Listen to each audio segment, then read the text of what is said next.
Genèse, chapitre 16.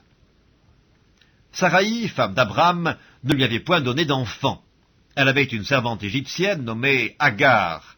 Et Saraï dit à Abram, « Voici, l'Éternel m'a rendu stérile, viens, je te prie, vers ma servante, peut-être aurai-je par elle des enfants. » Abram écouta la voix de Saraï. Alors Saraï, femme d'Abram, prit Agar, l'Égyptienne, sa servante, et la donna pour femme à Abram, son mari, après qu'Abram eut habité 10 années dans le pays de Canaan. Il alla vers Agar, et elle devint enceinte. Quand elle se vit enceinte, elle regarda sa maîtresse avec mépris, et Saraï dit à Abram, « L'outrage qui m'est fait retombe sur toi, j'ai mis ma servante dans ton sein, et quand elle a vu qu'elle était enceinte, elle m'a regardé avec mépris, que l'Éternel soit juge entre moi et toi. » Abram répondit à Saraï, « Voici ta servante est en ton pouvoir, agis à son égard comme tu le trouveras bon. » Alors Saraï la maltraita, et Agar s'enfuit loin d'elle.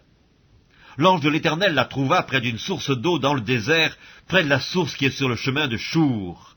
Il dit, « Agar, servante de Saraï, d'où viens-tu et où vas-tu » Elle répondit, « Je fuis loin de Saraï, ma maîtresse. » L'ange de l'Éternel lui dit, « Retourne vers ta maîtresse et humilie-toi sous sa main. » L'ange de l'Éternel lui dit, « Je multiplierai ta postérité, et elle sera si nombreuse qu'on ne pourra la compter. » L'ange de l'Éternel lui dit, « Voici, tu es enceinte, et tu enfanteras un fils à qui tu donneras le nom d'Ismaël, car l'Éternel t'a entendu dans ton affliction.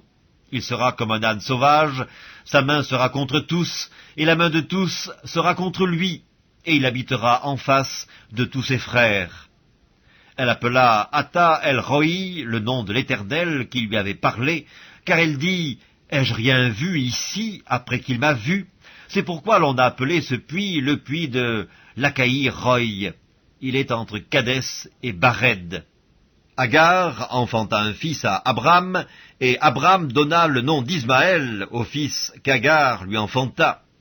Abram était âgé de 86 ans lorsque Agar enfanta Ismaël à Abram.